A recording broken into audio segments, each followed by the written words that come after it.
नमस्कार. आपण पाहायला सुरू केलं आहे Shyamsundar Mane inspiring you YouTube channel. इयत्ता 12वीचं युनिट नंबर 2मध्ये आपण आहोत. तुम्हाला मला सांगायला आनंद वाटेल की आपण सगळं 12वीचं पुस्तक अप करतो आहे. सो लवकरात लवकर सर्व व्हिडिओ पहा, चॅनलला सबस्क्राईब करा आणि तुमच्या मित्रांबरोबर शेअर करा. आज आपण शिकतोय इयत्ता 12वी महाराष्ट्र बोर्ड युनिट नंबर 2मधला 2.3. टायटल आहे वन फुल वन हाफ, एक पूर्ण एक अर्धा. साधारणतः एस टी बसमध्ये आपण अशा प्रकारचा फ्रेज वापरतो जेव्हा एखादा व्यक्ती पूर्ण तिकीट मागतो आणि एखादा व्यक्ती अर्ध तिकीट मागतो. अशा अर्थाचा हा नीला सत्यनारायण यांचा हा लेसन आहे. या लेसनच्या सुरुवातीलाच what do you know about the following famous personalities: Albert Einstein, Stephen Hawking, Thomas Alva Edison, Franklin Roosevelt, Alexander Graham Bell, George Washington, Helen Keller आणि टॉम क्रूज. एवढी सगळी नावं दिलेत आणि ते म्हणतायत की तुम्ही यांच्याबद्दल काय जाणता. मी तुम्हाला एक कॉमन गोष्ट सांगतो, हे सगळी स्पेशल चिल्ड्रन होते, फिजिकली चॅलेंज्ड होते, थोडक्यात दिव्यांग होते, अपंग होते. तरीसुद्धा त्यांचं अपंगत्व त्यांच्या यशाला कधीच आडवं आलं नाही. त्यांनी जगभर आपलं नाव कमवलं, जगभर स्वतःचा डंका वाजवला आणि आपलं नाव घडवलं. आज आपण पाहूया नक्की काय आहे वन फुल वन हाफमध्ये. My own faith in Chaitanya started giving me abundant strength. मी तुम्हाला विनंती करेन की तुम्ही माझे जेव्हा व्हिडिओ पाहता तेव्हा टेक्स्टबुक डोळ्यासमोर नक्की ठेवा.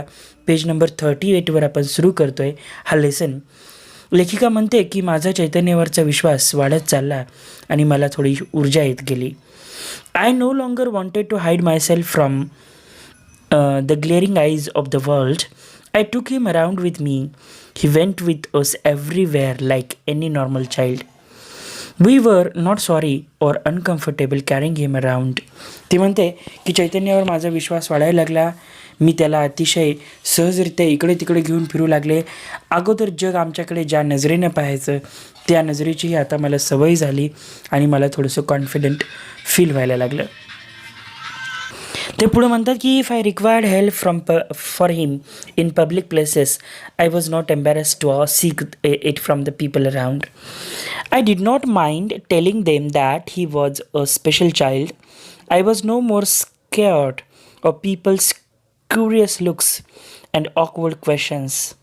I could talk about Chaitanya's problem calmly. As my mind opened up further, I could discern a new hope springing in my heart. I felt happy. I was a special mother. ती म्हणते की लोकांकडून मदत घ्यायला मला काही वाटत नव्हतं. लोकांच्या ऑकवर्ड क्वेश्चनचीही मला आता सवय झाली होती. रादर मी एक स्पेशल मदर आहे, एक स्पेशल चाइल्डची मदर आहे. स्पेशल चाइल्ड याचा अर्थ असतो अपंग मूल आणि त्याची आई, म्हणून स्पेशल मदर. पण आई अपंगने त्यांनी आपण जसं स्पेशल चहा म्हणल्यावर थोडं भारी चहा बनतो तशा अर्थाने स्पेशल मदर आहे असं ते स्वाभिमानाने आणि सकारात्मकतेने स्वतःला म्हणतात. The special school did Chaitanya a lot of good. He was now a much more confident person.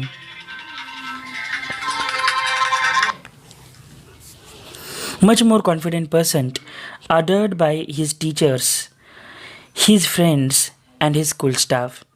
His speech improved and expression became clearer. His social manner became laudable. ते म्हणते की स्पेशल स्कूलमध्ये घातल्यामुळं त्याला त्याच्या सोशल बिहेवियर चांगलं झालं, त्याचं शिक्षण चांगलं झालं, तो एक चांगला व्यक्ती बनला, लोक त्याला ॲप्रिशिएट करू लागले. अकॅडमिकली तो थोडासा पाठीमागं होता पण स्पोर्टमध्ये त्यांनी खूप चांगली प्रगती केली होती. पुढे काय सांगतात बघा.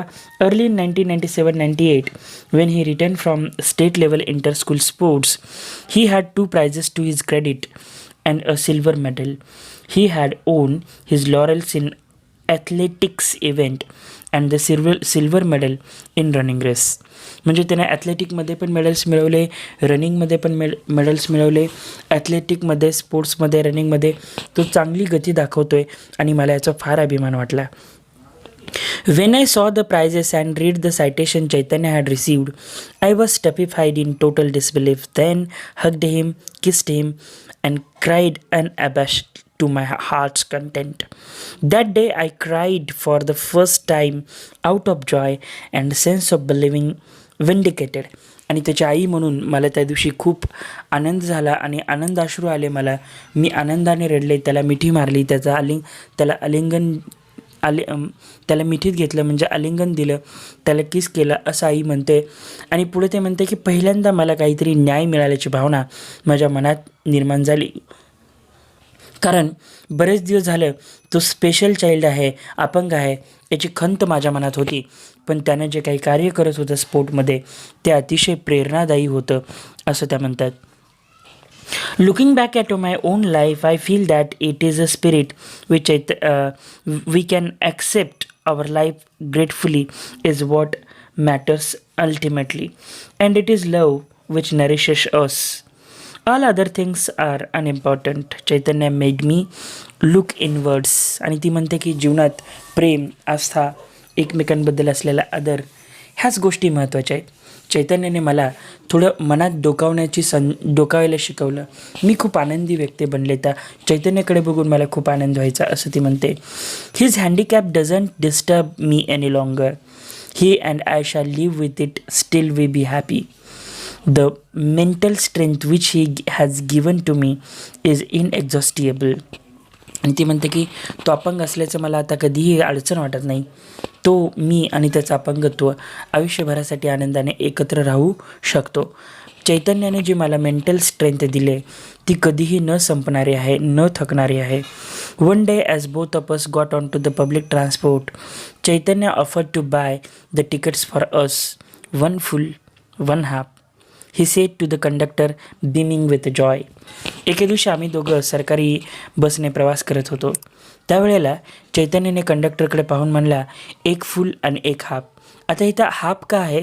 कारण हँडिकॅप्ड लोकांना, स्पेशली फिजिकली चॅलेंज्ड लोकांना काही सवलती असतात. त्या सवलतीचा भाग म्हणून तो स्वतःसाठी हाफ तिकीट मागतो आहे. इथे लेखिका जेव्हा हाफ म्हणते तेव्हा इनकम्प्लीट असा त्याचा अर्थ घेते आणि फुल म्हणते तेव्हा त्याचा अर्थ कंप्लीट असं घेते. आणि चैतन्याकडे बघून तिला असं वाटतं की चैतन्य कुठल्याही अँगलने हाफ नाही आहे, तो एक पूर्ण व्यक्ती आहे, फुल आहे. हो ठीक आहे, शरीराने तो आपल्यापेक्षा थोडा वेगळा आहे, पण म्हणून तो हाफ नाही. रादर आम्ही स्वतःला फुल बनवणारी लोकच आम्ही हाफ आहोत. आम्ही बऱ्याचदा जेलसी, हॅट्रीड, एकमेकांबद्दल असलेला मत्सर, द्वेष भावना घेऊन जगतो. आणि त्या अर्थानं चैतन्याचं मन हे निष्पाप आहे, त्याला कुणाचाही हेवा वाटत नाही असं ती म्हणते. लास्टचा पॅसेज मी रीड करतो बघा. His words intrigued me ever since. Whenever I think of Chaitanya, I feel he is complete in himself, although a little different from us. How could I call him only a half? The half incomplete person was myself and not him. आणि लेखिका उलट असं म्हणते की आम्हीच लोक आहोत जे स्वतःला पूर्ण म्हणतो, पण आम्ही हाफ आहोत कारण आम्हाला या लोकांचं जग कळत नाही किंवा कळायला खूप वेळ लागतो असं त्या म्हणतात. The distance for bus both of us is same, the prices are different. पण त्याचा अर्थ तो हाफ आहे असं नक्कीच नाही. The day the world sees him the way I do. आणि नीला सत्यनारायण म्हणतात, ज्या दिवशी चैतन्याला आणि चैतन्यासारख्या लाखो हजारो अपंग बांधवाकडे जग त्यांच्याकडे एका पूर्णत्वाने आणि आदराने पाहिल, त्या दिवशी हे जग फुल होईल, फुल ऑफ हॅपीनेस आणि केअरिंग आणि शेअरिंग. नीला सत्यनारायण. अशा पद्धतीने आपला वन फुल वन हाफ हा लेसन संपला. याच्या खालचे डिफिकल्ट वर्ड्स, याच्यावरचा पर्सनल रिस्पॉन्स, याच्यावरची ॲक्टिव्हिटी, ट्रू ऑर फॉल्स, याच्यासाठी हा लेसन 1-2 वेळा ऐका, वाचा, पहा. मी श्याम सर आपला निरोप घेतो आहे. 12वीचे इतर व्हिडिओही नक्की पहा. Wish you all the best for your upcoming exams. आत्तापर्यंत आपण 12वीचं रॅपिड रीडिंग अपलोड केलेलं आहे. 12वीच्या सर्व कविता अपलोड केलेल्या आहेत. त्यानंतर युनिट 1 एंटायर अपलोड आहे आणि युनिट 2मधला वन फुल वन हाफ याची सिरीज सुरू आहे. त्याशिवाय इयत्ता 11वीचा सिलेबस पॅटर्न जरी बदलला असला, सिलेबस बदलला आहे आणि प्रश्नपत्रिकेचं स्वरूपसुद्धा बदललं आहे, पण लक्षात घ्या 12वीचा जो प्रश्नपत्रिकेचा जो पॅटर्न आहे तो गेल्या वर्षी जो आहे तोच आहे. त्याच्यामुळे तुम्हाला कन्फ्यूज होत असेल तर गेल्या वर्षीची बोर्डाची प्रश्नपत्रिका घ्या, तुम्हाला डाऊट्स क्लिअर होतील. किंवा माझं प्रश्नपत्रिकेचं स्वरूप व टाईम मॅनेजमेंट या विषयावरचा माझा व्हिडिओ नक्की पहा. तुमचे सगळे काही डाऊट्स आहेत ते क्लिअर होतील. शिवाय आपले व्हिडिओ सर्व 12वीच्या विद्यार्थ्यांपर्यंत शेअर करा, जेणेकरून त्यांना 12वी इंग्रजी विषयाचा अभ्यास करताना कुठल्याही प्रकारच्या अडचणी येणार नाहीत व ते पेपरला अतिशय आत्मविश्वासाने काय करतील, सामोरे जातील. चला तर मग आपल्या Shyam sir, thank you. Enjoy the day.